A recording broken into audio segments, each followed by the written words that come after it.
coming with more power, more strong. యాట sir మీరు మాట్లాడాల్సిందే. ఎందుకంటే 700 మందిని కలిసి రకరకాల కథలు విని కొన్ని సంవత్సరాల పాటు చాలా పుస్తకాలు చదివి అసలు ఎవరో వదిలేసిన ఒక పాయింట్ని దాన్ని మీరు తీసుకుని వచ్చి ఇవాళ మా అందరికీ చూపిస్తున్నారు. First of all thank you so much. Thank you మా. ఇక్కడున్న పెద్దలందరికీ నమస్కారం. నా మీడియా సోదరులందరికీ నమస్కారం. లైవ్ ద్వారా వీడియోస్ ద్వారా చూస్తున్న ప్రేక్షకులందరికీ పాదాభివందనం.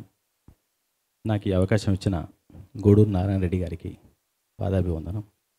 నాతో వర్క్ చేయించిన నా టీంకి, నాకు ప్రతిక్షణం సహకరించిన మా ఆర్టిస్టులకి, టెక్నీషియన్స్కి, డైరెక్షన్ డిపార్ట్మెంట్కి, రైటింగ్ డిపార్ట్మెంట్కి. రమేష్ అందరి పేర్లు చెప్పాడు, నేను చెప్పట్లేదు అనుకోవద్దు. నేను ప్రీ రిలీజ్ ఫంక్షన్ కోసం దాచిపెట్టుకుంటున్నా అదంతా. అందుకని క్రాఫ్ట్స్ వైజ్గా చెప్తూ ఉన్నాను. గురువుగారి కాలు నొప్పి కింద కూర్చున్నారు, అందుకే వీళ్ళు వదిలేటట్లేరని. ఇక్కడ ఫస్ట్ పర్సనల్గా ఒక విషయం చెప్పాలి. ఈ ప్లేస్ అంటే అమ్మ గర్భంలోంచి బయటికి వచ్చినప్పుడు మొదటి వాయువు పీల్చినప్పుడు ఎలాంటి ఫీలింగ్ వస్తుందో, నేను నిలబడ్డ ఈ ప్లేస్లో నాకు ఎప్పుడు అదే ఫీలింగ్ వస్తుంది. ఎందుకంటే ఇక్కడే ఇదే ప్లేస్లో ఇక్కడ హట్స్ ఉండేవి, ఇక్కడ గుడిచెలు ఉండేవి, చుట్టూ కాంపౌండ్ ఉండేది. అప్పుడే రాఘవేంద్రరావు గారు చెన్నై నుంచి హైదరాబాద్ షిఫ్ట్ అయ్యి ఇంకా ఫ్యామిలీ షిఫ్ట్ అవ్వలేదు. అవతల రూమ్లో ఆయన పడుకునేవాళ్ళు, యువతల రూమ్లో మేము పడుకునేవాళ్ళం. రాజమౌళి గారు, వరా గారు, తర్వాత సునీల్ వర్మ గారు, అనిల్ కిషోర్ గారు, జీసీ శేఖర్ గారు, జితేంద్ర గారు, మేమందరం డైరెక్టర్స్, మేమందరం క్యాప్టెన్స్. ఇక్కడ ఒకేసారి 7 ప్రాజెక్టులు కన్నడ, తెలుగు, ఒరిస్సా చేసేవాళ్ళం. అందరం కలిసి మాకు ఒక గుడిసె ఉండేది ఇక్కడ ఆ మూలకి బాక్స్ ఆఫీస్ దగ్గర. ఆ గుడిసెలో కూర్చొని తింటూ అక్కడే కథలు మాట్లాడుకుంటూ మా బాధలు చెప్పుకుంటూ ఉండేవాళ్ళం. ఇప్పటికీ మా ఆర్కే డీపీలో మా అందరికీ, అందులో రాజమౌళి గారు కూడా ఉంటారు, మా డీపీలో ఉండే ఫిగర్ పోస్టర్ ఏంటంటే ఆ గుడిసె. ఆ గుడిసెలోనే పుట్టి పెరిగాం, ఆ గుడిసెలోనే పడుకున్నాం, ఆ గుడిసె నుండి పెరిగాం. అందుకే ఈ ప్లేస్ అంటే చెప్తున్నాను కదా, మళ్ళీ ఒకసారి అమ్మ గర్భంలో ఉన్న ఫీలింగ్ వస్తుంది. తర్వాత ఇంకొకటి ఏంటంటే, నేను ఇండస్ట్రీకి జర్నలిస్ట్గా, ఖైరతాబాద్ నియోజకవర్గానికి నేను జర్నలిస్ట్గా పనిచేస్తున్నప్పుడు రాఘవేంద్రరావు గారు అంటే పిచ్చి నాకు. ఆయన్ని చూడడం కోసం హనుమాన్ టెంపుల్ ముందు నిల్చుండేవాడిని, అటు దేవుడికి మొక్కుతుండేవాడిని, ఇటు చూస్తుండేవాడిని. ఆయన కనిపిస్తే చాలని. ఏ కారులో నుంచి వస్తున్నారో తెలియదని. నిజానికి అప్పటికి హైదరాబాద్కి షిఫ్ట్ అవ్వలే, ఆయన వచ్చేవాళ్ళు కాదు. ఏ కారు వచ్చినా ఆయన అనుకుంటున్నాను. ఆ తర్వాత 1 ఇయర్లో డైరెక్టర్ గారి దగ్గరికి వచ్చిన తర్వాత ఆయన దగ్గరికి వచ్చిన 3rd మంత్లో, ఓన్లీ 3rd మంత్లో నన్ను గుర్తించారు. ఓన్లీ 3 మంత్స్లో నన్ను టీవీ మీడియాకి డైరెక్టర్ని చేశారు, మనోయజ్ఞం అనే సీరియల్కి. అదే టైంలో నేను మనోయజ్ఞం, రాజమౌళి గారు శాంతినివాసం, మా వర గారు రాఘవేంద్ర లీలలు, అందరం కలిసి చేసేవాళ్ళం ఒకేసారి. అవన్నీ చూస్తూ ఉంటే అంటే అప్పట్లో, అంటే ఈ పదం వాడకూడదు కానీ, ఒక తెలంగాణ పిల్లాడు, ఎవడరేడు నల్లోడు అద్దాలు పెట్టుకొని తెలంగాణోడు అన్న పరిస్థితుల్లో, తెలంగాణ ఆంధ్ర కాదు, టాలెంట్ ఉంటే చాలని గుర్తించాడు నా గురువు గారు రాఘవేంద్రరావు గారు. నన్ను మీ అందరికీ ఆ రోజే పరిచయం చేసిన తర్వాత ఒక బండరాయిని, నల్లటి బండరాయిని 20 సంవత్సరాలు ఆయన శిల్పంగా చెక్కి ఫిల్మ్ ఇండస్ట్రీలో, టీవీ ఇండస్ట్రీలో, ఎలక్ట్రానిక్ మీడియాలో, అడ్వర్టైజ్మెంట్ రంగంలో నన్ను ఒక శిల్పంగా నిల్చోబెట్టారు రాఘవేంద్రరావు గారు. రాఘవేంద్రరావు గారు లేకపోతే నాకు జీవితం లేదు. మా నాన్న నన్ను కనిపించాడు, రాఘవేంద్రరావు గారు నాకు జీవితాన్ని ఇచ్చారు. రాఘవేంద్రరావు గారు, నేను ఒక అమ్మాయిని ప్రేమించానంటే ఆ ఇంట్లో ఆ అమ్మాయి వాళ్ళు ఒప్పుకుంటలేరంటే, వాళ్ళ ఇల్లు ఎక్కడో సందులో ఉంటే నడుచుకుంటూ వచ్చి మా ఆర్కా మీడియా చిన్న గారు, రాఘవేంద్రరావు గారు వచ్చి పెళ్లి చేస్తారా చేయరా మా అబ్బాయి అంటే, ఇంకేం చేస్తారు, మూసుకుంటారు. అబ్బాయి అక్కడే కూర్చోబెట్టి ఇమీడియట్గా పీటల మీద అక్కడే కూర్చోబెట్టి ఎంగేజ్మెంట్ చేశారు మాది. ఇమీడియట్గా పెళ్ళి అవుతుంది, ఫ్లాట్ కావాలి అంటే, మూసాపేటలో ఫ్లాట్ చూశాను అనగానే ఇమీడియట్గా అడ్వాన్స్ ఇచ్చారని ఒక చెక్ ఇచ్చేశారు.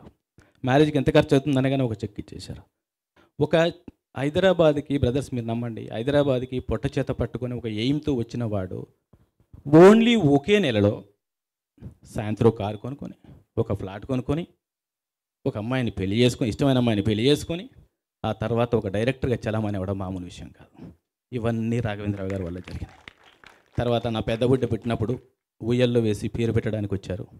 నా చిన్న బిడ్డ పుట్టినప్పుడు ఊయల్లో వేసి పేరు పెట్టడానికి వచ్చాడు. నేను ఇంకొంచెం బాగుపడి ఇంకొక పెద్ద ఇల్లు కట్టుకుంటే మళ్ళీ గృహప్రవేశానికి వచ్చాడు. నా ఇంట్లో సత్యనారాయణ వ్రతం జరిగినా, పూజ జరిగినా, ఏమి జరిగినా నా తండ్రి నా తోడే ఉంటాడు. ఈరోజు కూడా ఇక్కడికి వచ్చి, మీకు తెలుసు రాఘవేంద్రరావు గారి క్యారెక్టర్, రాఘవేంద్రరావు గారు కాంట్రవర్సీకి ఆమడ దూరంలో ఉంటారు. ఆలోచిస్తున్నారు, నేను రావాలరా కానీ ఎలా రావాలి, నేను రావాలరా ఎలా రావాలి, నేను వస్తే దుమారం ఎత్తేస్తారు, నేను వస్తే ఏదో అంటారు, నేను వస్తే అదే అంటారు, కానీ నేను రావాలి. నాకు మీ ప్రొడ్యూసర్ నచ్చాడు, నీకోసం రావాలి, నా బాధ్యత. ఆలోచించారు, మదనపడ్డారు. మీకు తెలియదు ఎన్నిసార్లు ఆయన రూమ్లో కూర్చొని మాట్లాడుకున్నాము, ఎలా రా ఒక పని చేద్దామా, ల్యాప్టాప్ తీసుకుని మన ఆఫీస్లో ప్లే చేసి నా పేరు వేద్దామా, అక్కడ ఎట్లా నా పేరు వస్తుంది, అక్కడికి నేను వస్తాను లేదు. ఆఖరికి నిన్న మన లక్ష్మీ భూపాల్ అన్న వీళ్ళందరూ స్క్రిప్ట్లో కూర్చొని ఉన్నారు, ఆయన కలిసే పరిస్థితి కూడా లేదు. కిందకి వెళ్ళి నేను వచ్చానని చెప్పండి అని చెప్పగానే వాళ్ళని పక్కకు పెట్టేసి పిలిచి, చెప్పు ఇంకేంటి మన బాధేనా అన్నారు. అవును సార్ అన్న. ఎక్కడ ప్రోగ్రామ్ అంటే మన థియేటర్స్లోనే. ఓకే, నేను పైన ఉంటా కదా, కిందికి వస్తా, ఒక 10 నిమిషాల్లోనే ఉంటా, నాకు వెంకయ్య నాయుడు గారితో అపాయింట్మెంట్ ఉంది, ఒక గంట జరుపుకుంటా, ఆ 10 నిమిషాల్లో మాట్లాడి వెళ్ళిపోతా అంటే ఏం మాట్లాడలేనేమో అన్నారు. అంటే ఒకటే చెప్పా, మా శిష్యుణ్ణి ఆశీర్వదించడానికి వచ్చాను, ఒక కొత్త ప్రొడ్యూసర్ని, ఒక గట్స్ ఉన్న ప్రొడ్యూసర్ని ఇండస్ట్రీకి ఆహ్వానించడానికి వచ్చాను చెప్పండి చాలు అన్న. ఎందుకురా, మాట్లాడదాం, మనం మంచి కోసం మాట్లాడినప్పుడు ఎవరేమంటే ఏంటి అని అక్కడే నాకు ఇప్పుడు ఈ స్పీచ్ అక్కడే చెప్పారు నాకు ఇది మాట్లాడబోతున్నా అని. సో అలా ఒక చిన్న పిల్లాడిగా మారే మా పెద్ద మనిషి ఇక్కడికి వచ్చి ఆశీర్వదించాడు. ఇలా ఈ శిల్పం కోసం ఆశీర్వదించకొచ్చాడు.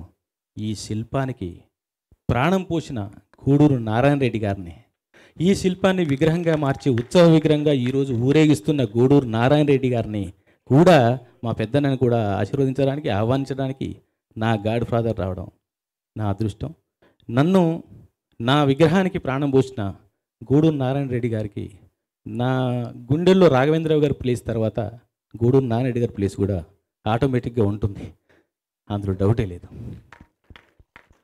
ఎందుకంటే మా రక్తంలోనే ఉంది పూర్వీకుల్ని గుర్తుంచుకోవడం, మా రక్తంలోనే ఉంది చరిత్రని గుర్తుంచుకోవడం, మా రక్తంలోనే ఉంది మూలాల్ని గుర్తుంచుకోవడం, మా రక్తంలో ఉంది అస్తిత్వాన్ని గుర్తుంచుకోవడం, మా రక్తంలోనే ఉంది అసలు నువ్వెవరు ఎక్కడి నుంచి వచ్చావని గుర్తుంచుకోవడం. అందుకే గుర్తుంచుకున్నాం కాబట్టే రజాకార్ బయటకు వచ్చాను.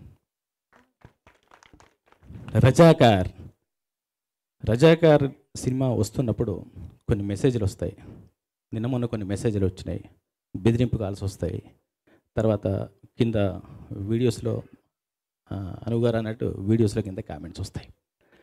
ఎవరిని ఉద్ధరిద్దామని మీరు రజాకార్ చేస్తున్నారు అని కూడా అంటాడు. నీకెందుకురా నొప్పి, నీకేంటి నొప్పి? గురుగారు ఆది పురుషుడు, మీరు మహానుభావుడు శ్రీరామచంద్రుడి చరిత్రను రామాయణాన్ని వినిపించినా కూడా మూర్ఖులు సీతాదేవిని అడవికి పంపించాడు, చాటు నుంచి వాలిని కాల్చేశాడు, ఇలాంటి వెంట్రుకలు పీకే, ఇలాంటి నొప్పి ఫీల్ అయ్యే వాళ్ళకు ఇందులో ఉన్న మా నొప్పి తెలియాలని, అలాంటి నొప్పి జరగకుండా మీరు జాగ్రత్త పడాలని, ఇకనైనా బుద్ధి తెచ్చుకోవాలని మీ ముందుకు తీసుకొస్తున్నాం. ఈ రావడానికి రీజన్ ఇదే. మా చరిత్రే కాదు, మీ నొప్పి కూడా తెలియాలి. నొప్పి ఇప్పుడు వస్తుంది, మా నొప్పి ఏమైంది, మా పూర్వీకుల నొప్పి ఏమైంది, మా పెద్దల నొప్పి ఏమైంది, మా రక్త చరిత్ర ఏమైంది, మా రక్తం మరిగిన రోజు ఏమైంది, అవన్నీ గుర్తుకు రావాలి కదా. ఈ గడ్డ మీద పుట్టాము, ఈ గడ్డ మీద పెరిగాము, ఈ గడ్డ మీద తిన్నాము, కానీ ఈ గడ్డ కోసం పోరాటం చేసిన వాళ్ళని మర్చిపోదామా? తిన్నాళ్ళ కడుపులో తన్నేద్దామా? పాలు తాగిన అమ్మ రొమ్ము నొక్కేద్దామా? ఏం చెప్తున్నారా ఈడియట్స్? తీస్తాం, ఇలాంటి సినిమాలు బాగా తీస్తాం. ఎందుకు తీయకూడదు? నా చరిత్రను నేను చెప్పుకోలేకపోతే, నాకు స్వాతంత్రం వచ్చింది సెప్టెంబర్ 17 అని డమ్కి వాయించుకుంటూ చెప్పాల్సిన కర్మ ఈరోజు ఎందుకు వచ్చింది? ఎందుకు చరిత్ర అణిగిపోయింది? ఎందుకు చరిత్ర తొక్కబడింది? మీరు తొక్కేశారు కాబట్టే తొక్కిన చోటే ఉద్యమం పిలుస్తుంది, ముందుకొస్తుంది. తొక్కిన చోటే పోరాటం మొదలవుతుంది. తుఫాన్ రాగానే గడ్డిపోచ నిలబడుతుంది. మేము గడ్డిపోచలం గడ్డపారలతో పూడ్చి మరీ పోరాటం చేశాం. ఆ పోరాటాన్ని చూపించడమే రజాకార్.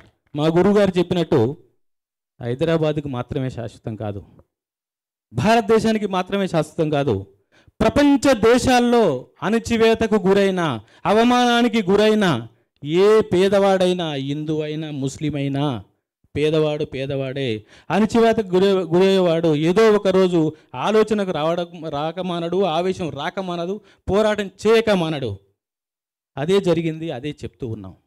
ఇక్కడ ఒకటే చెప్తున్నాను, మీకు ఒక మతం గురించి మాట్లాడితే మతంలో ఉన్న ధనికుడే గొప్పగా ఎందుకు కనిపిస్తున్నాడు?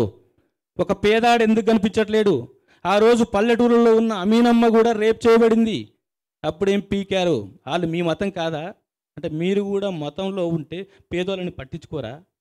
బలిసిన వాళ్ళని పట్టించుకుంటారా? బలిసిన వాళ్ళకి భజన చేస్తారా? బ్రదర్స్, చరిత్ర తెలుసుకోండి. నా సోదరులకి, నా రక్తం పంచుకు పుట్టిన నా మీడియా మిత్రులకి చెప్పేది ఏంటంటే, దీన్ని మీరు భుజస్కంధాల మీద తీసుకుపోవాల్సిన అవసరం ఉంది. నేను ఇప్పుడే చెప్తున్నా, సురేష్ అన్న, సుధాకర్ అన్న, వంశీభయ్య, మీరందరికీ లైట్లో నాకు కొందరు అందరికీ అనిపిస్తలేరు. నా సినిమాకి రేటింగ్ ఇవ్వద్దు. చరిత్రని రేటింగ్తో కొల్చకండి. ఇది చరిత్ర. నా సినిమాకి దయచేసి మీకు పాదాభివందనం చేస్తున్నాను. నాకు రేటింగ్ ఇవ్వద్దు. నా నెక్స్ట్ సినిమాకు 0 రేటింగ్ ఇవ్వండి, నేను ఒప్పుకుంటా. ఇది చరిత్ర. నేను తక్కువ రేటింగ్ వస్తుందని భయపడట్లే, బట్ రేటింగ్తో ఒక చెరలో పెట్టొద్దని అంటున్నాను. చరిత్ర భయ్, చరిత్రను భుజాల్లో పెట్టుకోండి. అనసూయ గారు చెప్పినట్టు మేము ప్రాణాలకు తెగించాం, ఆయన ఆస్తులు వదులుకున్నారు. మీకు తెలీదు, చాలామంది అంటరాని వాళ్ళలాగా చూస్తున్నారు. పోరాటం చేస్తే అంటరానిలాగా చూడడం ఏంటి? యుద్ధం చేస్తే అంటరాని వాళ్ళలాగా చూడడం ఏంటి? యుద్ధం చేయకపోతే స్వతంత్రం ఎట్లా వచ్చింది? యుద్ధం చేయకపోతే జీవితం ఎట్లా ఉంది? యుద్ధం చేయకపోతే అస్తిత్వం ఎట్లా ఉంది? యుద్ధం చేయకపోతే మనం ఇంత ప్రశాంతంగా ఎలా బతుకుతున్నాం? ఈరోజు యుద్ధం చేస్తున్నాం కాబట్టే ప్రపంచ దేశాలు గుర్తించే పరిస్థితి వస్తుంది. రజాకార్ అంటే ఎలాంటి నీచుడో, ఎలాంటి అన్యాయం జరిగిందో అది తెలియజేయడానికే మీ ముందుకు వస్తున్నాం తప్ప ఎవరినో ఉద్దేశించింది కాదు. నాకు ఈ రామాయణ మహాభారతాల గురించి మా మేడం తన పేరు చెప్పొద్దన్నారు. మార్నింగ్ ఫోన్ చేసి మరి గుర్తు చేశారు. ఇలా చెప్పండి, మీరు రామాయణం చూసినప్పుడు మంచిని గుర్తించండి. మీరు ఎక్కడో ఫీల్ అయ్యి దాన్ని మీరు చెడుగా తీసుకున్నారు. అది చెడు కాదు, మీరు చెడుగా ఫీల్ అయ్యి రామాయణమే విషవృక్షం అని, ఇంకోటని మీ మూర్ఖత్వాన్ని మా మీద రుద్దకండి. ఇది మా పురాణం, మహాభారతం, రామాయణం, భాగవతం ఇవన్నీ. అట్లానే మా చరిత్ర కూడా, మా భగవద్గీత కూడా, మా తెలంగాణ సాయుధ పోరాటం కానీ, తర్వాత ఆర్య సమాజ్ పోరాటం కానీ, గ్రంథాలయ పోరాటం కానీ, ఆంధ్ర మహాసభ కానీ, తర్వాత కవులు కళాకారుల పోరాటం కానీ, వీళ్ళందరూ కూడా ఎవరి కోసం పనిచేశారు? ఇది ఇక్కడ ఈరోజు మనం ప్రశాంతంగా ఉంటున్నామంటే దానికి రీజన్ వాళ్ళ పోరాటం. అలాంటి పోరాట యోధులు, ముఖ్యంగా అనసూయ గారు చెప్పారు, ఆవిడ కళ్ళల్లో నీళ్ళు తిరిగినాయి. ఇంద్రజ గారి క్యారెక్టరు, ప్రేమ గారి క్యారెక్టరు, ఆవిడ ఏంటంటే ఆవిడ నా మీద కోపంగా ఉంది, నన్ను అక్క పిలవచ్చు కదా అని. అమ్మా, వాళ్ళు ఆయుధంతో ఫైట్ చేశారు, మీరు మీ పాటతో ఫైట్ చేశారు, మీరు మీ మాటతో ఫైట్ చేశారు. అందుకనే మా దృష్టిలో మీరు కూడా మా ప్రథమ వీరనారియే, అందులో డౌటే లేదు. సో ఇలాంటి అవకాశం ఇచ్చిన గూడూరు నారాయణ రెడ్డి గారికి, నా కోసం పనిచేసిన, మన సినిమా కోసం పనిచేసిన టెక్నీషియన్స్కి, ఆర్టిస్టులకి, నేను ఎప్పుడు ఇంటికి వెళ్ళినా మన్నించిన నా ఫ్యామిలీకి మంచిగా పట్టించుకొని, తర్వాత అందరు టెక్నీషియన్స్ అందరు పేరున నేను అక్కడ చెప్తా. ప్రీ రిలీజ్ ఈవెంట్లో ఈరోజు పేరు చెప్పట్లేదని ఎవ్వరు ఫీల్ అవ్వద్దు దయచేసి. అందరి పేర్లు అక్కడ చెప్తాను. మీ అందరూ సహకరించినందుకు మీ అందరికీ ధన్యవాదాలు చెప్తూ ఈ సినిమాని మరింత ముందుకు తీసుకెళ్ళి చరిత్రలో నిలబెడతారని ఆశిస్తూ కోరుకుంటున్నాను. Thank you so much. All the best theatre Satyanarayana garu, all the best. And producer garu, I think